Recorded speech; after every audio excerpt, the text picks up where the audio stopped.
ವಯಸ್ಸು 40 ಆಯಿತು, ಮದುವೆ ಆಗೋದಕ್ಕೆ ಹೆಣ್ಣು ಸಿಗ್ತಿಲ್ಲ.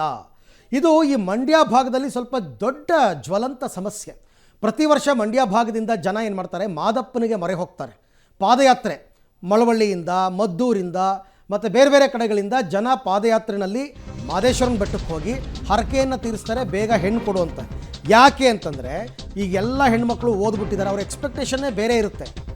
ರೈತ ಮಕ್ಕಳುಗಳಿಗೆ ಎಲ್ಲಿ ಕೊಡ್ತಾರೆ ಹೆಣ್ಣನ್ನು? ಮಲೆ ಮಾದಪ್ಪ ಮದುವೆ ಭಾಗ್ಯ ಕರುಣಿಸಪ್ಪ ಅಂತ ಪಾದಯಾತ್ರೆ ಹೊರಟಿದ್ದಾರೆ. ಕಂಕಣ ಭಾಗ್ಯಕ್ಕಾಗಿ ಅವಿವಾಹಿತರು ಮಲೆ ಮಾದಪ್ಪನ ಮೊರೆ ಹೋಗಿದ್ದಾರೆ. ಕನ್ಯೆ ಸಿಗಲಿ ಅಂತ ಹರಕೆ ಹೊತ್ತು ಮಹದೇಶ್ವರನ ಬೆಟ್ಟಕ್ಕೆ ಪಾದಯಾತ್ರೆ ಮಾಡಿದ್ದಾರೆ.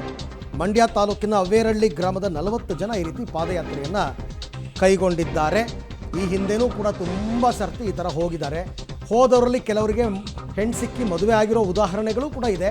ಸೊ ಹಾಗಾಗಿ ಮಲೆ ಮಾದಪ್ಪನಿಗೆ ಹರಕೆ ಹೊತ್ಕೊಂಡಿದ್ದಾರೆ. ಆ ಭಾಗದಲ್ಲೆಲ್ಲ ಹೆಚ್ಚು ಕಡಿಮೆ ಈ ಥರ ಸಂಕಷ್ಟ ಅಂತ ಬಂದಾಗ ಮಾದಪ್ಪನ ಬೆಟ್ಟಕ್ಕೆ ಹೋಗಿ ಬರ್ತೀವಿ ಅಂತ ಹೋಗ್ತಾರೆ. ಈಗ ಇವರು ಪಾದಯಾತ್ರೆ ಮುಖಾಂತರ ಹೊರಟಿದ್ದಾರೆ.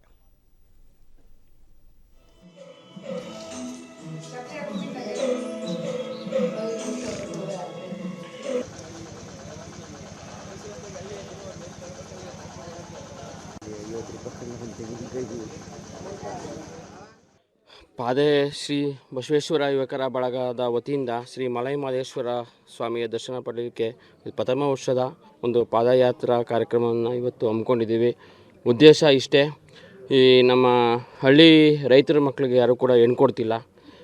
ಅದಕ್ಕೋಸ್ಕರ ಒಂದು ಪಾದಯಾತ್ರೆಯನ್ನು ಮಲೈ ಮಹದೇಶ್ವರ ಕರುಣೆಯನ್ನು ತೋರಲಿ, ಅವರ ಎಲ್ರಿಗೂ ಕೂಡ ಒಂದು ಜ್ಞಾನವನ್ನು ಕೊಡಲಿ. ರೈತರ ಮಕ್ಕಳು ಅಂತ ಹೇಳ್ಬಿಟ್ಟು ಎಲ್ರಿಗೂ ಕೂಡ ಕಂಡಮನ್ನು ಮಾಡ್ತಾಯಿದ್ದಾರೆ.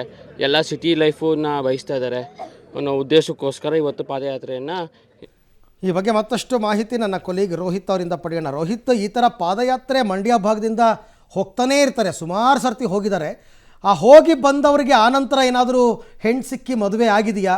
ಆ ನಂಬಿಕೆಯಿಂದನೇ ಈ ಥರ ಪಾದಯಾತ್ರೆಗಳ ಅಂತ?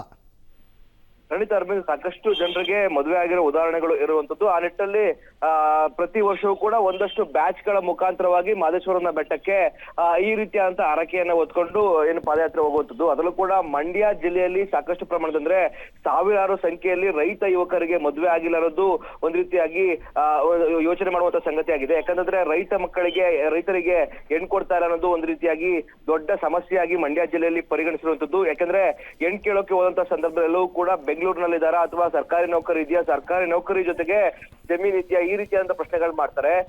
ರೈತ ಯುವಕರಿಗೆ ಯಾರು ಕೂಡ ಹೆಣ್ ಕೊಡ್ತಾರ. ಆ ನಿಟ್ಟಲ್ಲಿ 40 ವರ್ಷ ದಾಟಿರೋರ ಸಂಖ್ಯೆ ಕೂಡ ಅತಿ ಹೆಚ್ಚು ಪ್ರಮಾಣದಲ್ಲಿ ಇರುವಂತದ್ದು. ಆ ನಿಟ್ಟಲ್ಲಿ ಅವ್ವೇರಳ್ಳಿ ಗ್ರಾಮದ ಸುಮಾರು 40ಕ್ಕೂ ಹೆಚ್ಚು ಜನರು ಕೂಡ ಇದೇ ಪರಿಸ್ಥಿತಿಯನ್ನು ಎದುರಿಸ್ತಾ ಇದ್ದಾರೆ. ಆ ನಿಟ್ಟಲ್ಲಿ ಮಾದಪ್ಪನಿಗೆ ಒಂದು ಹರಕೆ ಹೊತ್ಕೊಂಡು ಇವತ್ತು ಪಾದಯಾತ್ರೆಯನ್ನ ಆರಂಭಿಸಿದ್ದಾರೆ. ಈ ನಡುವೆ ಕೂಡ ಸಾಕಷ್ಟು ಜನರಿಗೆ ಮದುವೆ ಆಗಿದೆ. ಆ ನಿಟ್ಟಲ್ಲಿ ಆ ಹರಕೆಯನ್ನ ಮಾದಪ್ಪನಿಗೆ ಕಟ್ಕೊಳ್ಳೋ ನಿಟ್ಟಲ್ಲಿ ತೀರ್ಸೋ ನಿಟ್ಟಲ್ಲಿ ಕೂಡ ಹೋಗಿರುವಂತದ್ದು. Arvind, okay, thank you Rohit ತಮ್ಮೆಲ್ಲ ಮಾಹಿತಿಗಾಗಿ.